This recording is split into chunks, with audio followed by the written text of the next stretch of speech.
All right, get ready, because today we are going to really dig into voodoo. Ooh, sounds interesting. We've got some amazing research here comparing how voodoo is practiced around the world. Okay. You're not going to want to miss this. I'm ready. We really want to cut through all that Hollywood stuff, Yeah. and uncover the real story of where voodoo came from Okay.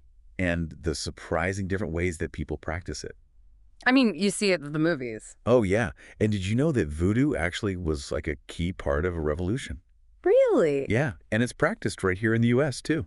Wow, so much to unpack. Big time. You know, when you say voodoo, I think a lot of people immediately jump to, like, a certain image. Right, exactly. Which isn't really accurate. Yeah, like right off the bat, let's clear up this whole voodoo versus voodoo thing. Yes, good point. It's more than just being, like, politically correct. Right, it's about respect. So tell me, what's the deal? Well, when we say voodoo with a D, we're acknowledging the real deal. The real religion. Yeah, with a rich history and real practices, not the made-up stuff. And it all started in West Africa, right? It does. The research mentions the Fawn and Yu people specifically. Yeah. Right, so they are great examples of groups whose traditions kind of form the foundation of voodoo. So their beliefs in spirits, those low and that deep reverence for ancestors, Yep.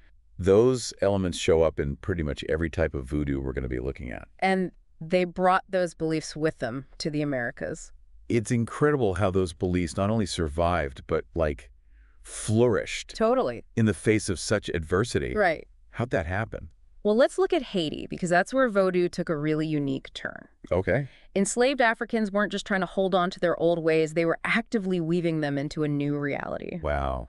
Imagine merging those African beliefs with bits of indigenous Taino culture. Right. And then on top of that, Catholicism, which was forced on them. Wow. Talk about forced assimilation. It's almost like voodoo became a secret language, a way to hold on to their identity. That's to resist, Right under the noses of the people in power. And that resistance wasn't just symbolic either. No, not at all. The Haitian Revolution, that's a powerful example of voodoo as a force for change. Huge example. Like figures like Boukman Dutty. Oh, yeah, powerful figure. That voodoo priest who led that ceremony at Bois Caiman. Right. A lot of people think that was the spark that lit the revolution. Yeah, it was a turning point. Now, that ceremony, it wasn't just a religious gathering. Yeah. What kind of impact did it have on the people who were enslaved at the time? It brought people together, gave them a sense of unity and purpose. It gave them a reason to fight. And the strength to challenge that brutal system. Exactly. That brings us to Loa possession. Okay. This might be where some people start to get a little, I don't know, Yeah. uncomfortable. I get it. This is about spirits inhabiting people, right? What's the deal with that? What's the deal with that? It's not like what you see in movies. Okay. In Haitian voodoo, it's seen as a way to directly talk to the spirits, Like to ask for advice or blessings? Yeah, even healing. So it's not something to fear, Right. but a spiritual experience, an important part of their belief system. Exactly. Now, here's something I found surprising. Okay. Voodoo isn't only in Haiti. Oh, yeah, you're right. I mean, it started in Africa. Uh-huh. And today, there's a movement to reclaim and accurately represent those ancient practices. Yeah, like going back to the roots. It's about separating the real voodoo from all those distorted images we see associated with voodoo. Yeah, and it's happening all over. It's like they're taking back their story, their heritage. Exactly. What does that actually look like? Well, you've got scholars and practitioners really digging deep into all the different traditions within African voodoo. Okay. And then communities working hard to educate people, challenge those stereotypes. Right. They're using storytelling, art, cultural events. I see. It's really beautiful. And it's not just happening in Africa. Nope. Our source mentions New Orleans Oh, yeah, of course. as a place where voodoo has really taken root. New Orleans is such a melting pot of cultures. Right, like this blend of French, African, American influences. And it became fertile ground for voodoo. So the Haitian diaspora brought voodoo to the city, Yeah. where it mixed with local traditions. And it created a unique New Orleans flavor. I've always been fascinated by New Orleans, but now I'm even more intrigued. Me too. Apparently, you can find shops in the French Quarter selling gris-gris. Oh, yeah. Tell me about those. They're a great example of how everyday objects can be spiritually significant in voodoo. Okay. They're like charms or amulets, With little pouches. Yeah, often filled with herbs and roots, things like that. And people believe they have certain powers. Yeah, for protection, luck, attracting love or prosperity. Interesting. They're really popular in the French Quarter. You can even find shops that specialize in making them. Right, and they even have educational tours about them. Oh, wow, so they're not just trinkets. No, not all. They represent spiritual beliefs. Exactly. Speaking of different beliefs, Yeah. our research also talks about Santeria. Okay. How does that fit in? It's like a close cousin to Voodoo, Okay. another Afro-Caribbean religion that blends African and European traditions.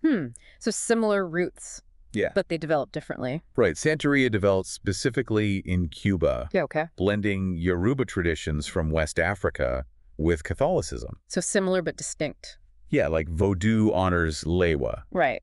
But Santeria focuses on orishas, which are also powerful spirits. Oh, okay. But they're different. Yeah, they have their own unique characteristics, you know. And the rituals are different, too. Right. For example, Santeria doesn't use vives, those symbolic drawings you see in Vodou. Right, right. What's interesting is that our source emphasizes the misunderstandings and marginalization that Santeria practitioners face. It's a reminder that even today, these religions are often misrepresented Absolutely. and stereotyped. Both Santeria and Vodou have been demonized and sensationalized, especially in Western media. It's important to remember that these are living religions Yes. with rich histories and complex belief systems. We need to approach them with respect and an open mind. We've covered a lot in this first part of our deep dive. We have. We've gone from ancient Africa to Haiti and New Orleans, Wow. unraveling the complexities of Vodou and challenging some assumptions. And we're just getting started. I know, I can't wait to keep going. In the next part, we'll go deeper into the core beliefs and practices that make Vodou so unique. Sounds good. Stay tuned because we're going to unpack the rituals, the ceremonies, and the profound connection to ancestors at the heart of this often misunderstood religion. This is going to be good. I think so. Welcome back to our deep dive into Vodou. It's been a fascinating journey so far. It has. We've talked about its origins, its evolution in Haiti and the U.S. Right. Even touched on traditions like Santeria. All connected in a way. Now, can we get into the rituals? The beliefs that bring Voodoo to life. Let's do it. But before we get there, Okay.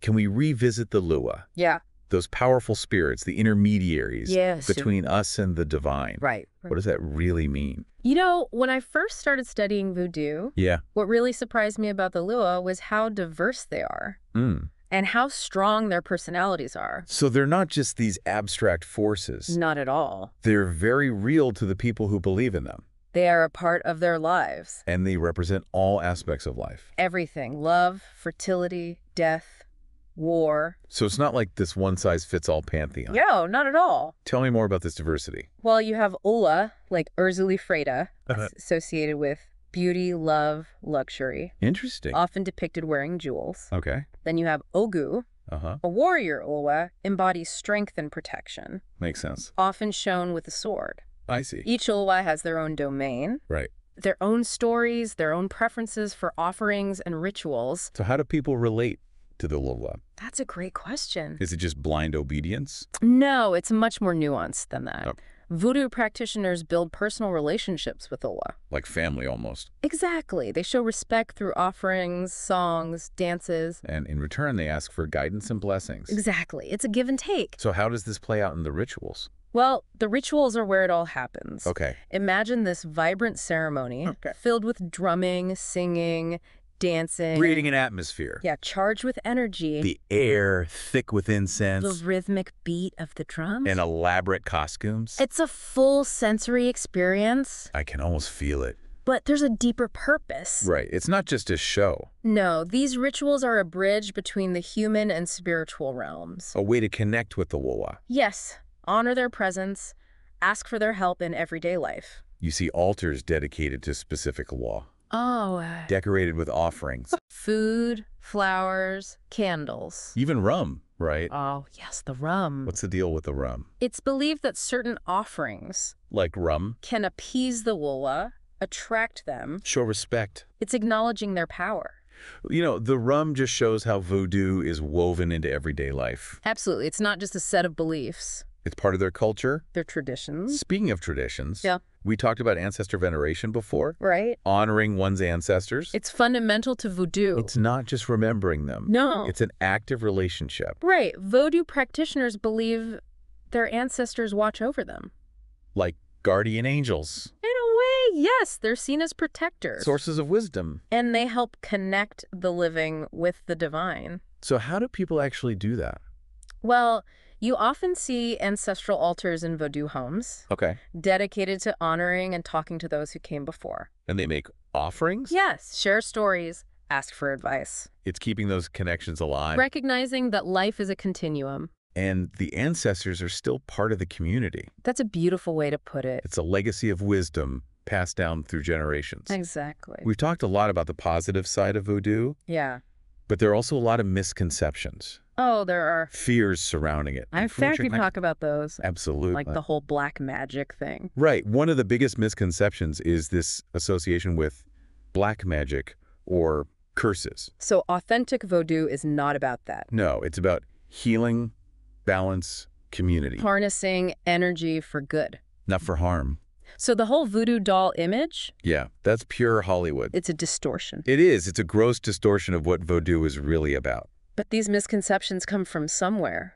Sadly, they do. A long history of misunderstanding and prejudice. Fueled by colonialism and racism. It's a reminder to be critical of what we see and hear, Yeah. to seek out authentic sources, look beyond the sensationalized headlines. And listen to the people who actually practice voodoo. Understanding voodoo requires an open mind, Yes. a willingness to let go of those preconceived notions. And a genuine desire to learn. We've talked about the rituals, the ceremonies. With the connection to ancestors. It's a much richer picture of voodoo. It is. But what does it all mean in a bigger sense? That's the big question. What can we learn from this deep dive? I can't wait to explore those questions. Me too, and the final part of our exploration.